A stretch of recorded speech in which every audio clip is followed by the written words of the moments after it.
नमस्कार, मैं संतोष गोडबोले आज आपके समक्ष मराठा आधिपत्य में गढ़मांडला इस पुस्तक का तीसरे भाग का वाचन कर रहा हूँ। निश्चित रूप से एक अच्छा इतिहासकार द्वारा लिखा गया पुस्तक है। इस पुस्तक के लेखक हैं डॉक्टर प्रभाकर गद्रे एवं इसका प्रकाशन किया है गोंडी पब्लिक ट्रस्ट मंडला ने। तो अभी अपन देखते हैं इसका तीसरा भाग। तीसरा भाग है महाराज शाह सन 1731 से सन 1742 ईस्वी तक। नरेंद्र शाह की मृत्यु के बाद 1731 में उसका पुत्र महाराज शाह सत्तारूढ़ हुआ। उसका जन्म 1697 ईस्वी के लगभग हुआ था एवं राज्यारोहण के समय उसकी आयु लगभग 24 वर्ष की थी। सत्तारूढ़ होते ही किसी पान पठिया सूबेदार ने दक्षिण से गढ़ा राज्य पर आक्रमण किया। महाराज शाह ने उस पर अंकित विजय पाई और जब वह बारी नामक स्थान तक पीछे हट गया तो भोपाल के शासक एवं गुन्नेर गढ़वालों की सहायता से महाराज शाह ने उसे परास्त कर दिया। भोपाल में उस समय यार मोहम्मद सत्तारूढ़ था। गुनोरगढ़ उसी के अधीन था क्योंकि उसके पूर्ववर्ती शासक दोस्त मोहम्मद ने गुनोरगढ़ की रानी कमलावती की मृत्यु के उपरांत गुनोरगढ़ अधिकृत किया था। गढ़ा राज्य और मराठे। महाराज शाह के समय गढ़ा राज्य पर मराठा आक्रमण ने विकराल रूप धारण किया। नरेंद्र शाह के समय हुए मराठा आक्रमण उस समय कहानी की भूमिका में थे, जो सन 1742 में महाराज शाह की मृत्यु पर मरणोत्कर्ष पर पहुंची। वस्तुतः इस समय तक मराठे भारत की राजनीति के सूत्रधार बन चुके थे और कुछ उन्होंने गढ़ा राज्य के प्रति किया वह उसकी समग्र भारत की गतिविधियों का अंश मात्र था। भोसला ही नहीं अपितु पेशवा भी गढ़ा मंडला में रुचि रखते थे। पेशवा और भोसला की इस क्षेत्र में समान रूप से रुचि होने के कुछ विशेष कारण थे। भोसला और पेशवा दोनों उत्तर भारत पर अपना प्रभाव बढ़ाना चाहते थे। बुंदेलखंड के उस भाग पर जो गढ़ा मंडला के उत्तर में है और जिससे सागर तथा आसपास के प्रदेश आते हैं, पेशवे का अधिकार 1730 ईस्वी में था। ये प्रदेश छत्रसाल को बंगश के विरुद्ध सहायता देने के उपलक्ष्य में पेशवाओं को मिले थे। ऐसे स्थिति में पेशवा के लिए निकटस्थ गढ़ा मंडला को अधिकृत करने की इच्छा होना स्वाभाविक था। गढ़ा मंडला पर पेशवे का अधिकार होने से भोसला को उत्तर में बढ़ने की सरलता से रोका जा सकता था। ऐसा करने से उत्तर भारत को भोसलों के हस्तक्षेप से मुक्त रखा जा सकता था। दूसरे गढ़ा और मंडला मालवा के सूबे की दक्षिण सीमा की दो प्रमुख चौकियां थी, जिन पर पेशवे के प्रभाव के अंतर्गत स्थित प्रदेश मालवा की सुरक्षा भी निर्भर करती थी। उधर भोसला ने बेनगंगा से लेकर नर्मदा तक का क्षेत्र 1731 तक अधिकृत कर लिया था और उसने अपनी सीमा मालवा तक बढ़ा ली थी।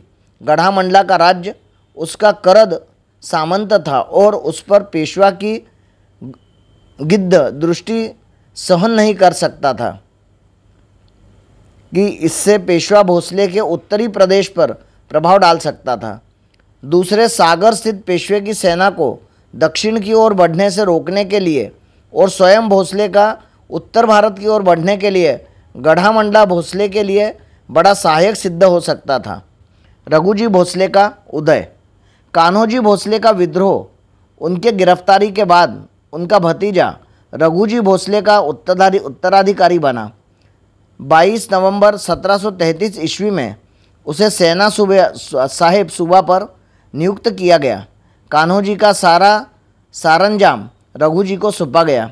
इसके पूर्व ही 29 अगस्त 1733 को गढ़ा मंडला का राजस्व छत्रपति रघुजी और रणोजी समान अनुपात में बांटा गया। 5 जून 1736 में रघु जी को छत्रपति के हिस्से का व्यवस्थापक नियुक्त किया गया। 1 वर्ष के बाद उसके आय में राज्य के जकात की वृद्धि की गई। राणोजी ने भी उसका हक रघु जी को सौंप दिया। फिर भी मराठों का अधिकार स्थिर नहीं था। यह राजा को दिए अनेक तादिक पत्रों में दिखाई देता है। उधर रघु जी ने देवगढ़ राज्य में भी अपना आधिपत्य स्थापित किया और इलाहाबाद की दिशा में देवगढ़, बागड़, शाहीनगर, रीवा मार्ग से धावा बोला। इस मार्ग से उसने संभवतः गढ़ामंडला से प्रवास किया होगा और तेजगढ़ के ठाकुर की मदद से महाराज शाह को पराजित किया। यहाँ हमें रघु जी के साहस और पहल की प्रशंसा करनी होगी, क्योंकि बाजीराव प्रथम जैसे प्रबल प्रतिस्पर्धी की इच्छा विरुद्ध कार्य करना कोई सामान्य बात नहीं थी। रघु जी की सफलता से पेशवा परिवार उनकी ईर्ष्या करने लगा। अतः रघु जी के इलाहाबाद अभियान का अवसर देखकर चीमाजी अप्पा ने आवजी कौड़े को रघु जी के क्षेत्र पर आक्रमण करने को प्रोत्साहित किया। बरार में हुई लड़ाइयाँ अनिर्णित रही। तब आवजी कौड़े ने देवगढ़ राज्य में प्रवेश किया। वहाँ उसका भास्कर राय नामक सरदार ने पराजय किया, किंतु आवजी कौड़े ने कोई पाठ नहीं पढ़ा और वह सिवनी छपरा मार्ग से गढ़ा की सीमा तक आ गया। उसके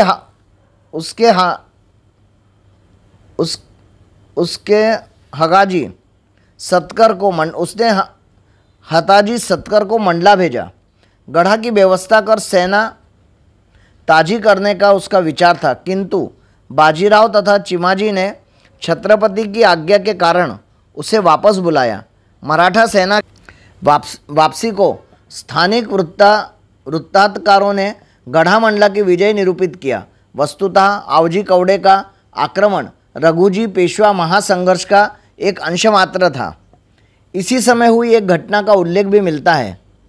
खोलवा के जमींदार ने 1740 में महाराज शाह के विरुद्ध लांजी के स्वामी की सहायता की, जिसमें दोनों की पराजय हुई। महाराज शाह ने लांजी तो ले लिया, किंतु श्यामधन को अपना करद स्वीकार किया। पेशवा का आक्रमण और महाराज शाह की मृत्यु। गुजरात, मालवा और बुंदेलखंड में व्यस्तता के कारण पेशवा बाजीराव प्रथम को रघु जी के विरुद्ध कुछ करने का समय नहीं मिल पाया। बाजीराव प्रथम की मृत्यु 28 अप्रैल 1740 ईस्वी में हो गई। अब यह काम उनके उत्तराधिकारी बालाजी बाजीराव के कंधों पर जा पड़ा। पेशवा बालाजी गढ़ामंडला पर अपना अधिकार स्थापित करने के लिए केवल अवसर की ताक में था। यह अवसर उसे शीघ्र ही मिल गया। बाजीराव प्रथम की मृत्यु के समय रघुजी भोसला कर्नाटक के तिरुचनापल्ली के विरुद्ध युद्ध का संचालन कर रहा था और अभी भी वहीं था। रघुजी का योग्य सेनानायक भास्कर राम कोल्हटकर को रघुजी ने बंगाल पर आक्रमण करने बंगाल भेजा था। यह अवसर बालाजी के लिए उपयुक्त था। सन 1741 ईस्वी के अंत में पेशवे ने सातारा से निकलकर चंद्रपुर, देवगढ़ पर आक्रमण किया और सिवनी, छपरा, परगना में गांवों को आग लगाई। उसने मंडला राज्य में स्थित रघुजी के थाने काबिज कर लूटपाट और आग लगाने से तिरस्कार का वातावरण निर्माण हो गया। पेशवे का सरदार आवजी कौड़े ने 18 मार्च 1742 को पंचमहल, देवरी, गौरी, झावर, जहरमऊ, चंवरपाटा, तेंदुखेड़ा और देवरी का थाना जीत लिया और उस पर पेशवे का अधिकार स्थापित किया। उसने 24 फरवरी 1742 को मंडला के दुर्ग का घेरा किया। राजा महाराज शाह ने अपनी वीरता से मराठों का प्रतिकार किया। 18 मार्च को सुबह पेशवा ने एल्गार बोला, तीनों सुरंगों का विस्फोट किया, किंतु मंडला के राजा ने इस प्रखर प्रतिकार के कारण पेशवाओं को पीछे हटना पड़ा। 28 मार्च रविवार को पेशवा ने अंतिम आक्रमण किया, जिसमें महाराज शाह अपने पुत्र के साथ लड़ते लड़ते मारा गया। 3 पुत्रों में से 2 जख्मी हुए। उनमें से एक मारा गया और 2 पुत्र और राजा का भाई जीवित रहा। पेशवाओं को इस दुर्घटना की अपेक्षा नहीं थी।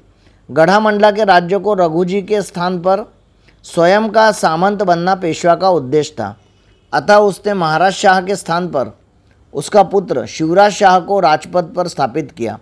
पेशवा के आक्रमण का रघुजी ने छत्रपति की ओर से निषेध किया।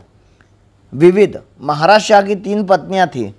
विवाहित पत्नी से शिवराज शाह, दूसरी राजपूत पत्नी से धन सिंह और रखेल गोंड पत्नी से निजाम शाह थे। मराठा साधनों में 3 पुत्र दर्शाए हैं। महाराज शाह ने मंडला के दुर्ग के सम्मुख नर्मदा के दूसरे तट पर 1737 ईस्वी में महाराजपुर ग्राम बसाया, जो अभी विद्यमान है। राजा धार्मिक प्रवृत्ति का था और हरि दीक्षित प्रतिदिन राजा को पुराण सुनाते थे। वह महाकाली का भक्त भी था।